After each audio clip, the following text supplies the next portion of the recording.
Don't start the podcast before the podcast. This is the goods right here.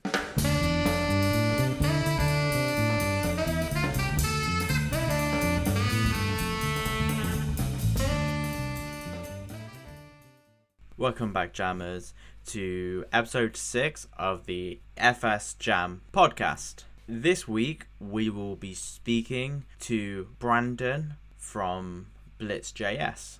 So far, we spoke a lot to everybody at Redwood.js, and while we love them and they love talking to us, there's other sides to this community that we want to focus on as a podcast. One of them is Blitz, and the other one is Bison, and anyone else making a new solution that would fall into FS Jam.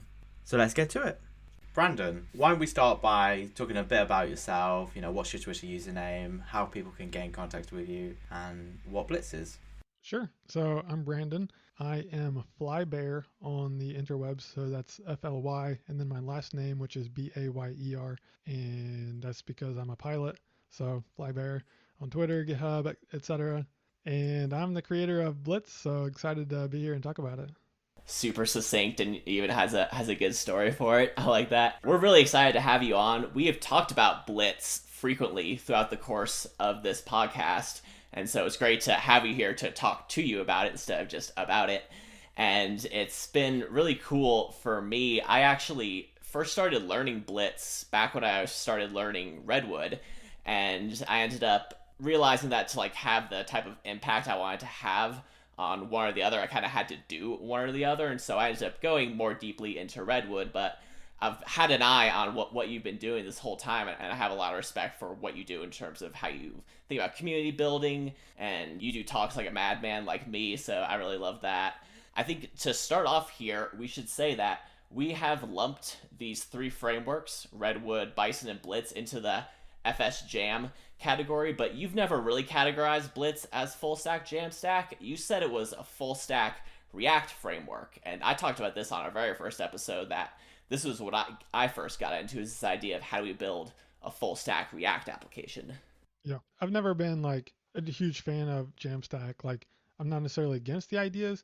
Earlier on, a few years ago, I think I was kind of headed more that direction towards just outsourcing everything to as many different services as possible. But after actually doing that, I realized that it's quite a pain in the butt to stitch together everything. If you're using Auth0 for authentication, then it's difficult to run locally. There's a lot of challenges there on all the integration stuff.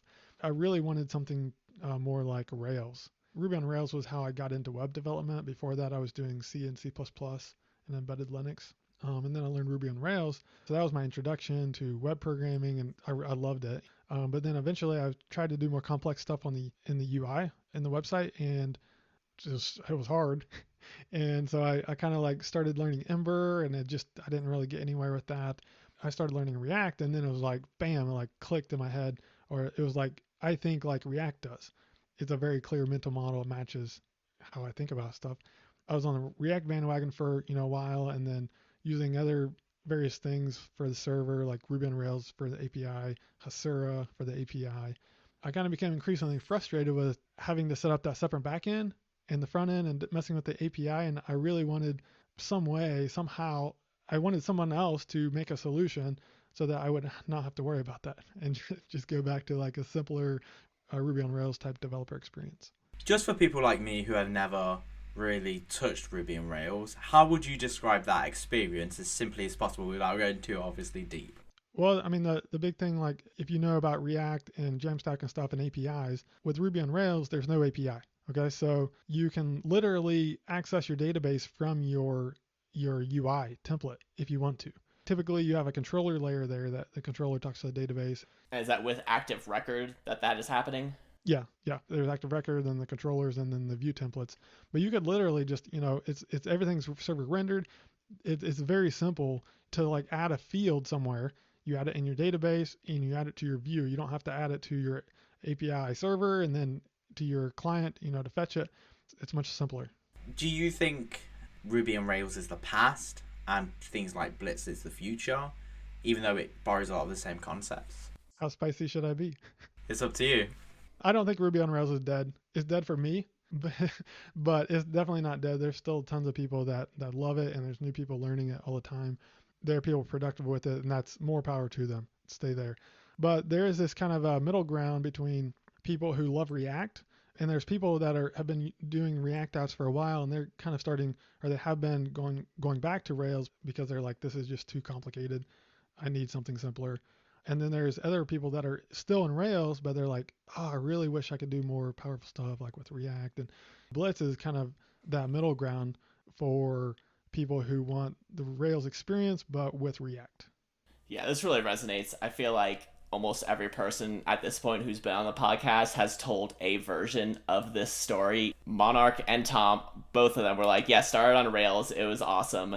And then, you get into all this modern front end stuff. And with Tom, he was also like, yeah, he really liked React as a paradigm for what it's supposed to do, which is the view layer, not the whole application. It's interesting because we're all coming out from different angles. Like, you were a bootcamp student also, I think, as like I am, and you're coming at it from, you came out of the bootcamp and have now been working for many, many years, whereas I'm someone who's kind of like still in the thick of it. I think we also saw the pain with the Jamstack, and that's why there's the Fullstack Jamstack, is because the stack wasn't quite working the way people really wanted it to be. And it's like Fullstack Jamstack is kind of the ideal of where we want Jamstack to be, because we also feel that same pain. I have a question that I don't think we've answered even with Tom or Monarch. Every time people have moved from Ruby to things like React, they say, oh, it's because we want React. But what was React replacing in, the Rails application? jQuery. So the main reason was to real give it jQuery out the window. Yeah, because with jQuery, it was imperative, so you would just be manipulating the DOM directly, and you end up with all this spaghetti code. React, because of the one-way data flow, fixes that. And that's what made it such. That's why you would see those like your view is a function of state. Yeah, so that was kind of the idea. Okay, yeah. So I have a problem that a user interface with my user interfaces, I want to upgrade my user interfaces. Now I go down React, and then it starts getting very messy very fast. So why can't you just use React as the front end to a Rails app? Like, what's the challenge there? You can, but you have to build the API, like either REST API or GraphQL API. And you can do that, but it's just work that I don't want to do. And then the other thing that was also a big thing for me is TypeScript and fully typed language. With Ruby, there's no types, and there's just magic galore, and you never know what's going to happen. And if it's going to work, you have to run every single thing to make a change, run it, see if does it work. There's no static type checking to give you guidance as you're coding. And after using TypeScript, going back to Ruby, it's like it feels like you're totally lost in the middle of nowhere. The more time I spend with TypeScript, yeah, the harder and harder it becomes to go back to writing JavaScript. I built a quick project to test something in Redwood the other day, and I built my Redwood project with TypeScript, but I was literally just doing it with JavaScript, and I was like, I can't click the files. Just let me click the files to go through them, and let me click to see the declarations and the types and that. And it's just, you just get so lost so easy without it. To me, it's like, soon as you go everything as like a full project, 100% in TypeScript, it just worlds better. Like, it's just unbearable not to use it. So you were having issues with the API, and when I hear you talk about Blitz, the no API layer tends to be one of the main features. So can you kind of talk about what you mean by that? We abstract the API layer into a compile step. So we call it zero API in quotes. It's like serverless, still has servers, but zero API still has an API. There is an API. It does do fetching from the client and so forth, but that API is abstracted into a compile step. When you're developing your application, you don't have to think about the API. You're not building a REST API or a GraphQL API. You're not adding API endpoints. You're not using fetch or any type of client. You're just, from a developer perspective, is write functions that run on the server, import that function directly into your component, and pass it to a use mutation hook or a use query hook. It's just ready to go. That function import at compile time is swapped out for a small RPC client that makes the API call over the network. Could we talk about what React Query is doing here? Because I know you're using that for the client. I don't know a ton about React Query. I know that it's kind of compared somewhat to Apollo client, but it's not exactly the same because I know it's not just GraphQL. It can do all sorts of things. So I'd be kind of curious to hear just like a brief description of what React Query is and how it fits into your stack. Anytime you have a client that's making API calls and you get data from the server to the client, you very quickly want to be able to cache that data because let's say you navigate a page and then you go back to the page. You don't want to wait for the data to be refetched from the network. You want it to be there instantly. Apollo client does that. It has a cache management system. React Query does this, but it's API agnostic, so it doesn't require GraphQL or REST or anything. It's a very simple kind of building block for caching server data. And so we use that. So it manages the caching and then cache revalidation. It does really nice things like if you leave the window and come back, it'll automatically refetch the latest data from the server. You can turn that off if you need. And then also has like polling ability in it, has ability to modify the cache for optimistic updates. So it's a really powerful tool for managing all of that cached server state. So I think this brings us on to a really interesting subject where all the frameworks are trying to achieve the same points but differently. With Redwood, a lot of people get confused because they don't understand the blocks that it's built on top of, like Apollo connecting the API to the front end.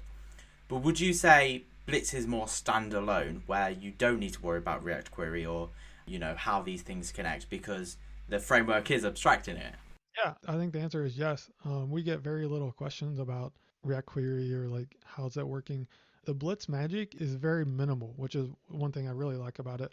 I think Rails does too much magic, but with Blitz, this API layer, it's auto-generated. It sounds like it's like magical, it's hard to understand, but really you can think about it as just calling a function over the network. That's all it's doing. And so we abstract just that pipe over the network, if you will. There's no other magic there, really. And so if you return something on the server, that exact same thing comes out on the client. And then vice versa. If you call a function on the client, that exact whatever's in there goes on the file on the server. And so we handle the serialization and everything, so everything is perfectly passed through. Do you find that it covers 99% of all situations? Many people don't need to go above and beyond. The default solution is good enough 99% of the time. Yeah, I mean, maybe not quite that high, but pretty high. One thing right now, if you're doing file uploads and you're going through the server, you just need to stand up a raw API endpoint, things like that, or webhooks, you would have an API endpoint. But if you're just sending data back and forth from the front end, then yeah, the Blitz queries and mutations are pretty much cover everything you need. Do you want to say something, Anthony? Yeah, I want to go back to what we were just talking about the different layers, because this is something that actually, for me, when I was first learning Blitz and Redwood, the first thing that really helped me learning them together was seeing the Prisma crossover, because then once I saw when you're actually using Prisma and you're not using the Blitz or the Redwood type of commands, once I saw like the same thing that was happening in both of them, I was like, okay, this is neither of these projects. I ended up being confused around Next.js because I didn't know anything about Next.js. So in terms of like server-side rendering versus static generation, like that whole thing, like you get all that in Blitz, and I didn't understand what you were getting from Next and what you weren't. Yeah, that's something I can relate to. It's great because Next is becoming such like a lingua franca in React. Like people love Next because Next is awesome. Yeah, I think Next.js, in the same way that like React fits a lot of our mental models, and it just kind of fits. I think Next.js does the same thing at a higher level. So it's not just at the component level of rendering the UI, but it's at the page level, whether it's going to be a server-side render page, static page, and then the routing, and then also the API routes. We basically take that paradigm a step further with queries and mutations. In Next.js, for a page, you export a default component in a pages folder, and that's a page. For API route, you export a default function from an API route, and that's your API handler. And then with Blitz, you have queries and mutations, and you export a default function that's in a query folder or a mutations folder. It's turned into an actual live query, that you can run over the network. Aren't those functions your API then? Yeah, essentially. You're writing a tiny, tiny API. You're writing server logic. So same way in Rails, you have to write server logic. You have your controllers. The API to me is, well, HTTP API is you have to manage all the details of getting the data from the server to the client, where in Blitz you don't. That's handled for you, but you still have to do your own business logic on both ends. In this case, so Blitz is built on top of Next.js. Say I start working on a Next.js application, really bare bones. I built a UI. To what I understand, as soon as I need to start ticking into a server, that's where you start seeing the limits of Next, and that's where Blitz then takes it a step further. Yeah, and I don't know if I would go so far to say it's limits, but just lack of structure. Yeah, like anything is possible. Like we built Blitz on top of Next, so I remember when I booted up a Next.js project, it had an API folder, and I instantly deleted it because I was like, I didn't need an API with Next.js.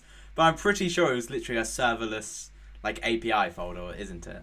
A prominent kind of deploy target for Blitz is render, right? Can you talk a little bit about why render kind of fits Blitz well? The main thing right now is it's super easy to host a database and the server on render.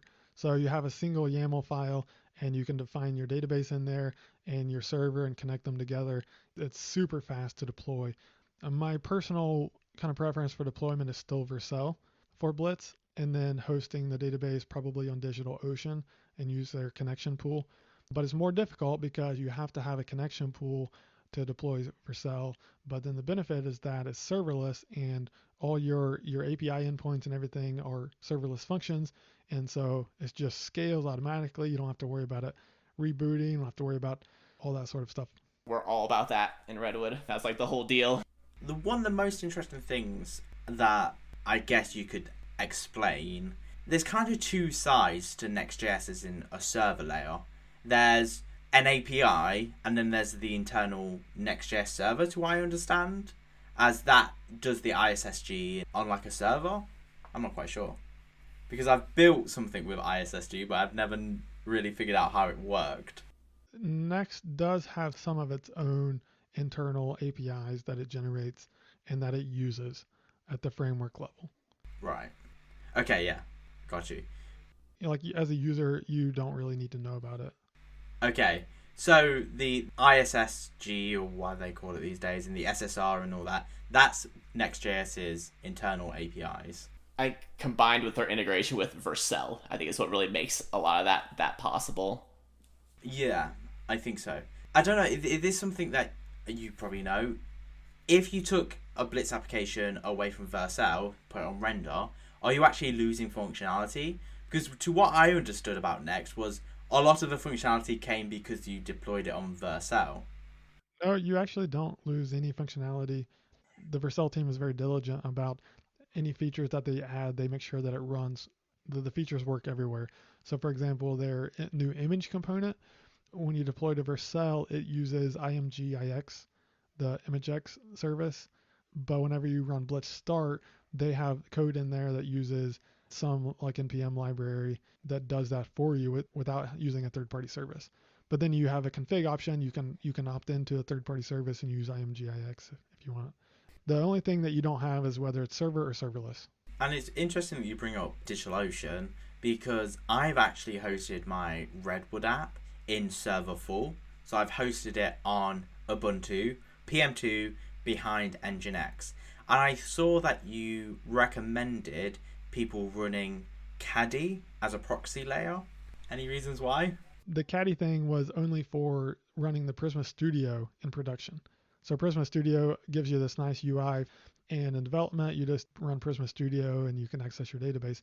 But I wanted this same functionality in production. So for a client of mine, I deployed Prisma Studio to render behind a Caddy reverse proxy that adds HTTP basic authentication, because Prisma Studio doesn't have any authentication. So now I have Prisma Studio running at a URL that my client, they can log in and access their raw data. I just want to say that's a really good idea. I want to do it myself because every time I have a business co-founder and he's like, oh, this data needs tweaking. I'm like, oh, I need to run this command, boot it up, blah, blah, blah, tweak it. And then I'm just like, I just want to host it somewhere and you'd be like, here, just tweak it yourself. There's a link on the Blitz wiki on how to do that. That's really cool. You guys have a wiki, by the way. It's on GitHub. I don't see that very often. You have like usually the awesome, like an awesome Blitz repo, but you guys want the wiki route. I think that's We have really an awesome cool. Blitz repo too. Nice. Yeah, both. Yeah. So what's the difference between hosting Blitz on server full or serverless to you? How much DevOps do you want to do? When you're deploying your own server, you have to make sure it's up, that it's actually running. You have to make sure that it has enough memory, that, all these sort of things. Where serverless, you can pretty much deploy and forget it. Do you find that serverless is not quite ready for production in your eyes as like feature full, sometimes a bit slow, not quite as good as running an actual server yet? Serverless is definitely ready for production.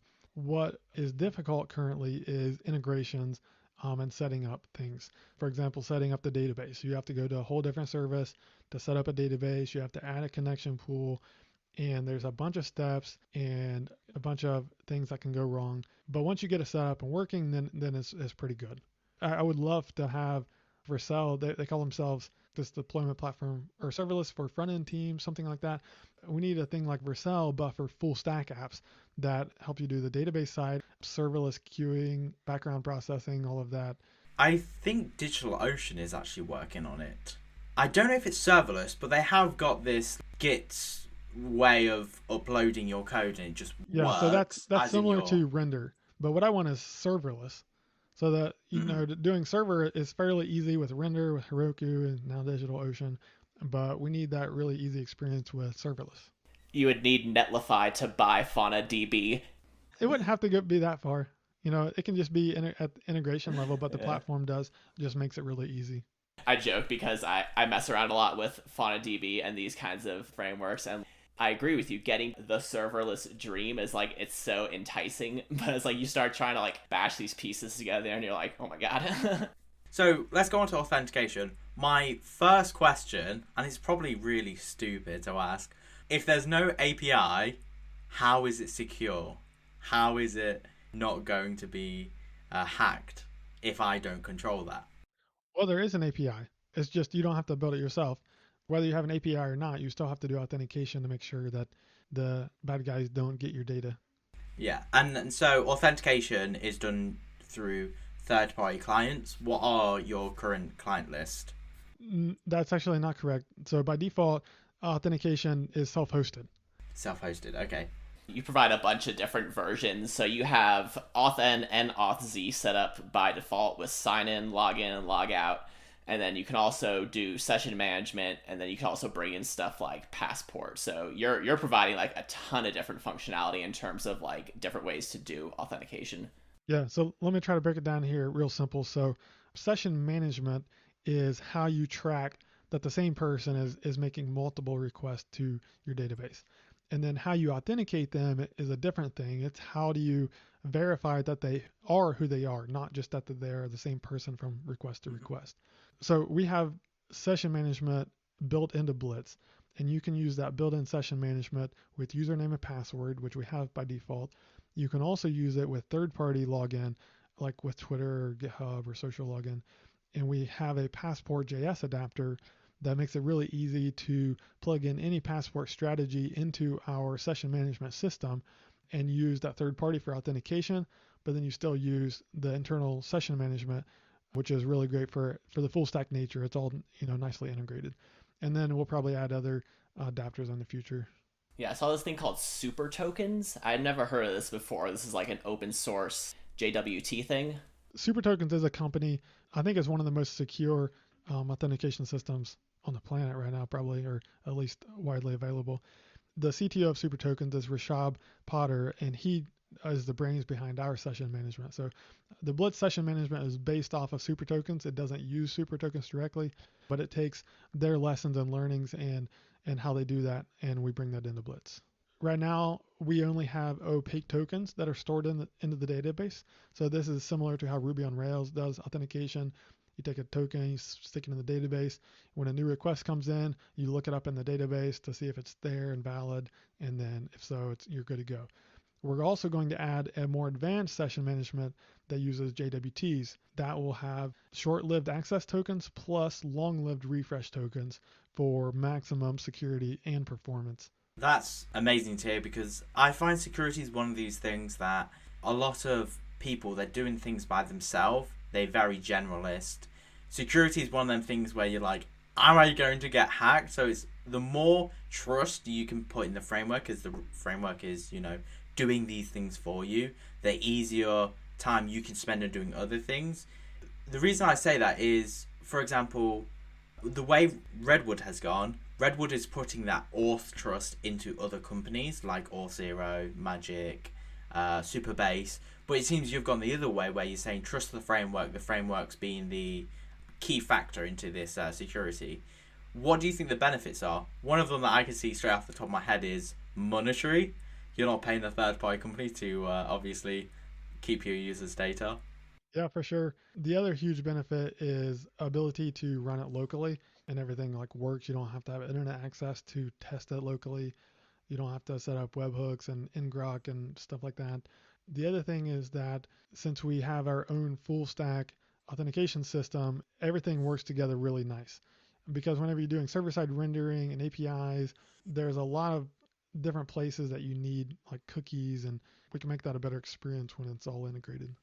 Yeah, because you're already buying into the whole integrated monolith idea, so it wouldn't make sense to just say, oh, this one thing we should actually pull out. It's if you can get it all baked in, then that's what's going to ensure it's going to be done correctly. Yep. So did you already kind of have like the idea of what you wanted beforehand, or did you look at a bunch of different solutions, then kind of suss them out, or is this something that like you just kind of knew because you've done a lot of this in the past? Or auth. Yeah. Well, so after I started Blitz, I was like looking around. There's like Passport, but it's kind of old, and I was like, I'm not sure about this. And somehow I think a friend told me about super tokens, and I looked it up, and I was like, well, this looks really nice. Like it look, really secure and so forth. And so I reached out to them, and they're like, well, yeah, we'll help you. Very thankful to them. That's cool. Yeah, because I remember when you were building it, it seemed like a massive task. Yeah, it took a while. I've never actually looked up super tokens before, but they literally say we're the alternative to Auth0 and obviously AWS Cognito. For that thing everyone likes. So let's get into some of the Blitz community. You've really put a lot of emphasis on community building in Blitz and putting community first. Basically, what I did was I built the community before the framework. Because when I tweeted out about the initial tweet back in February that said, hey, I'm building this Ruby on Rails equivalent for React apps, I didn't even have a GitHub repo or anything. I just had a couple hundred lines of prototype code on my computer. But the tweet basically went viral in the tech world. So a lot of people got really excited. And one of my things was in that announcement was I need people to help me. And so just let me know if you're interested. And I got somewhere between 40 and 60 people responded interested in helping. And then I've had a decent chunk of those stuck around since the very beginning. Communities, has always been first from the very beginning. Was the name Blitz a community decision, or was that your own? No, I named it myself before I announced it, and I'm not quite sure. I can't really remember how I exactly got it, but I think everybody likes it pretty well. And a funny question was, what was that prototype called, if you can remember? It was called Blitz. It was called Blitz. Okay, so I started the prototype 1 week before I announced it.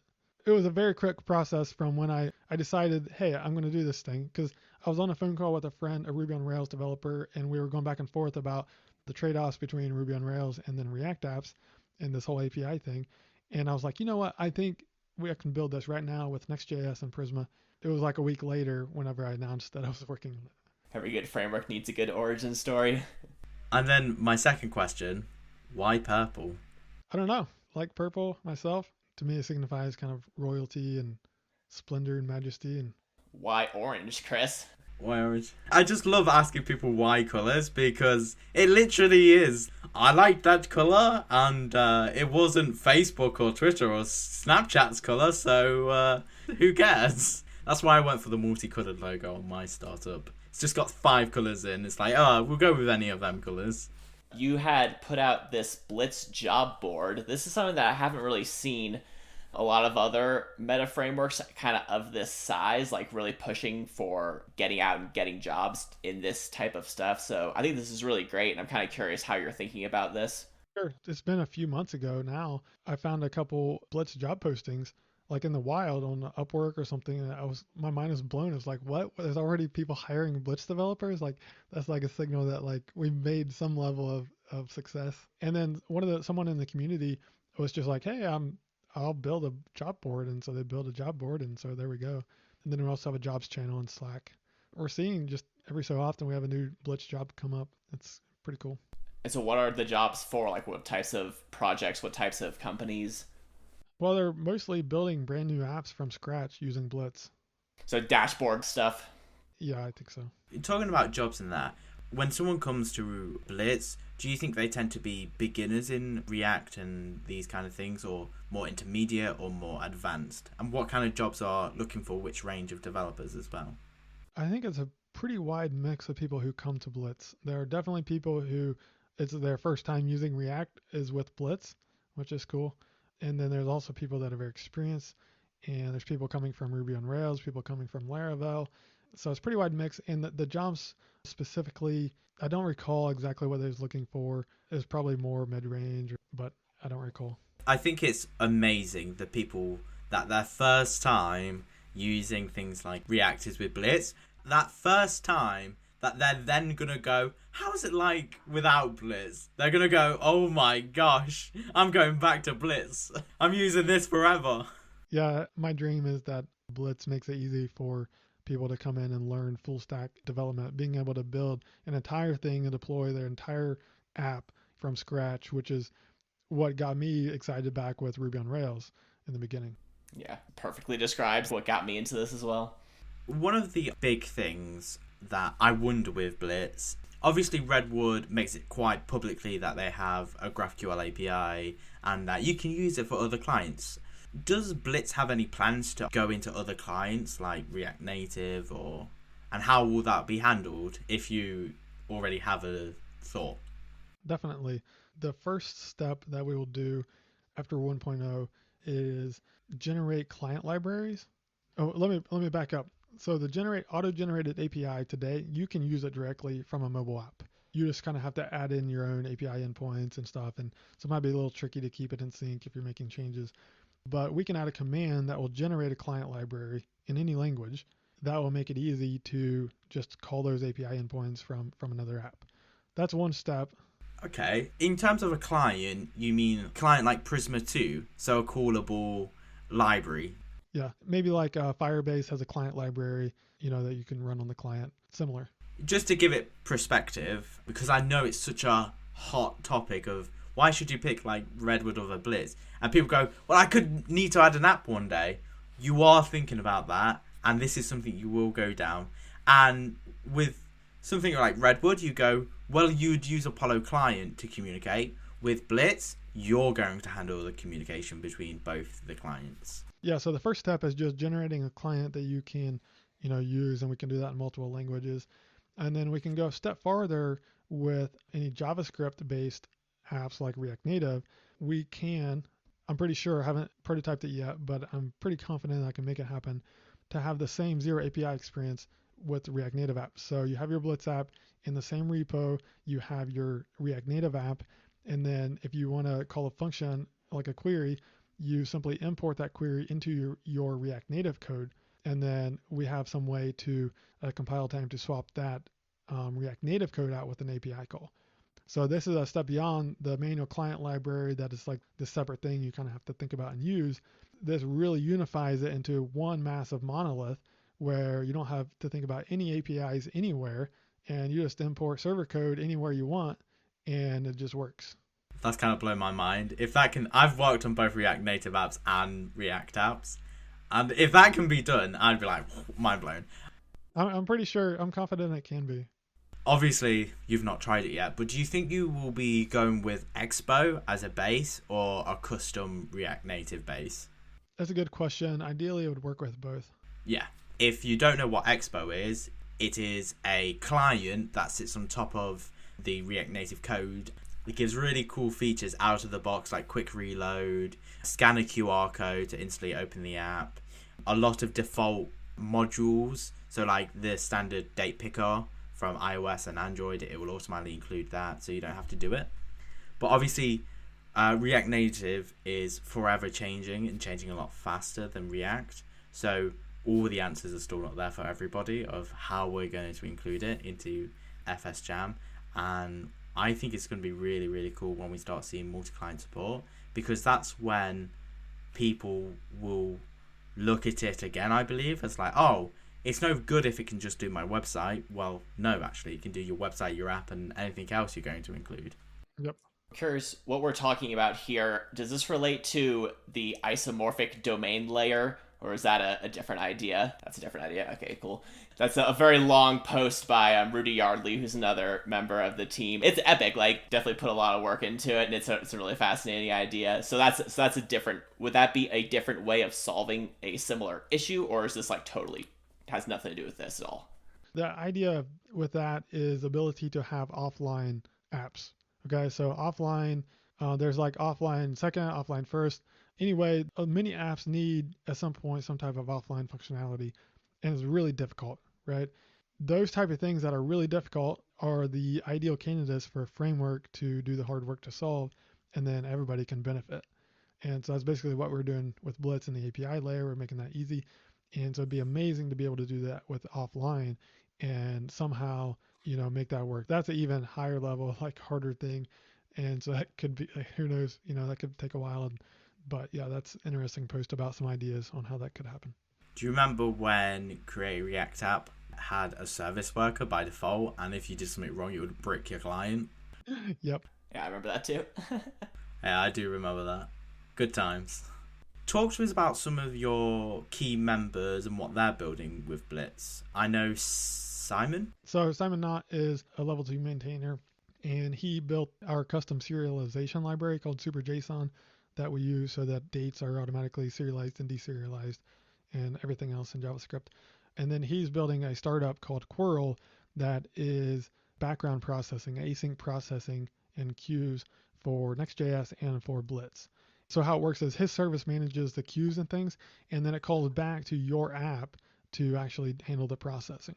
You can define your handlers, your queue handlers in your code, and then you import those handlers basically into anywhere else in your app, and you can add to that queue. So it's pretty slick. And have you found that as Simon was building Quirl, that a lot of feedback has came back on how to make Blitz better? No, not much. Well, a little bit, but not too much. His core app, I'm not sure if it's Blitz because it's like entirely back end. Repeater.dev is like the version of this in Redwood, and it's also like built with Redwood, but like it's a Rails app. Yeah, but Quirl is adding support for Redwood, so it's going to be interesting to see both of them just fight it out in the background. One question with Repeater, does Repeater handle the processing or does it call back to your app? I think it just calls back to your app, and then your app will reprocess whatever you need to process. I'm actually, back in September, I converted one of my client apps from Rails to Blitz. It was kind of a Frankenstein app. It had Rails and Hasura and Next.js all together. So now it's mostly Blitz. There's still, Ruby on Rails is still running the migrations. There's a few things I need to switch off of there to be fully Blitz. But in that process, I definitely was like, oh, this needs fixed, this needs fixed, this needs improved. That definitely helped some things. Because it's that thing, as we brought up quickly with Repeater, is, it's one thing to build the framework, but then it's a totally different thing to use it and actually build something with it. And you are a consultant, so people can pay you for advice and some code. And when you get new clients, do you try to say you should use Blitz, or are they coming to you and say, I want to use Blitz, here's some money? Both. Both. I did start on a brand new Blitz project back in September 2, and then it kind of got stalled out. And then there was some other clients I talked to that, yeah, they were fine for me to use Blitz. And that one didn't pan out either, but I'm still busy on this other app. So that's awesome. Very cool. So kind of closing out here, why don't you just tell us a little bit about what you're really excited for in terms of like the future of Blitz? What's coming up? The near term is I'm excited to get official beta announcement out very soon, hopefully within a couple weeks.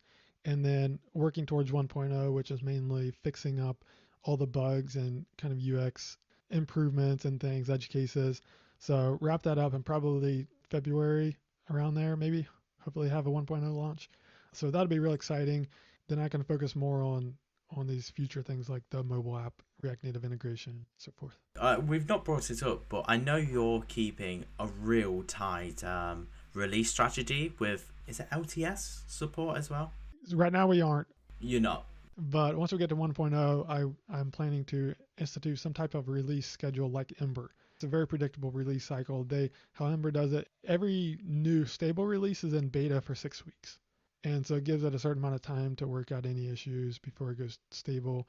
Then there's also a long-term release that's released every 6 months, a new one. To focus on stability and that like there's all these standard processes to make sure that there's minimal bugs at each stage.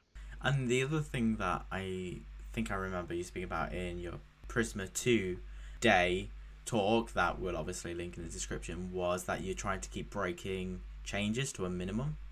How Ember does breaking changes is they deprecate changes in a minor release, and then in a major release they'll remove the deprecations. It's always like very clear exactly, like there's strict Simver, etc. To our end users, if you update your Blitz app, it's not going to be right, that no longer works. It's going to be that's no longer going to work in the next version. Yeah. And Next.js like basically never has any breaking changes. We'll probably won't go that far. We probably will have some breaking changes, or potentially. Sometimes the best improvements require that. Yeah, we've had a couple of breaking changes for things like we used to have our forms in the web folder, and then we abstracted it out, so that kind of broke some stuff. As long as you can clearly communicate it and just give the steps of what it's going to take to fix, then especially where most of these apps are at this stage, like it shouldn't be that hard to fix. You just got to give guidance. Yep. Awesome. It's been a really good episode. I'm sure we would love to have you back on it again. But you're going to be back on soon for our Christmas special. Our Christmas special that's going to have David Price from Redwood, Brandon Byers from obviously Blitz, and Chris Ball from Bison. If you have any questions, tweet them at us and I'm sure we'll get around to them. What do you think about that, Brandon? That sounds awesome. It'll be fun. It's going to be really fun. And I'll try to talk the least. Yeah, thanks a lot for being here, Brandon. Like I said at the beginning, like I got a ton of respect for your work, and I'm really excited to see, where Blitz is going in the future. Cool. Thanks for having me. Thank you to Brandon for being on this episode. We really appreciate it. We have some good news. We're now experimenting with 2 other channels. We're experimenting with clips on Twitter, so short clips. So if your backlog of podcasts is getting big, well, we're going to try and keep you up to date on Twitter and Facebook and Instagram with the quick best bits of every episode. And the other channel is now YouTube. We are now releasing the podcast on YouTube. It's not video form, it's just audio. So people who are at desktops or got YouTube Premium will be able to give it a listen. So we're really trying to make it accessible to wherever you are. If you have any comments or tips, please get in touch with us. And lastly, if you like this podcast, please review us on Google, Apple, anywhere that you get this podcast. And also tweet us, because we really love to hear what you say. That's all from me, and we'll speak to you next week.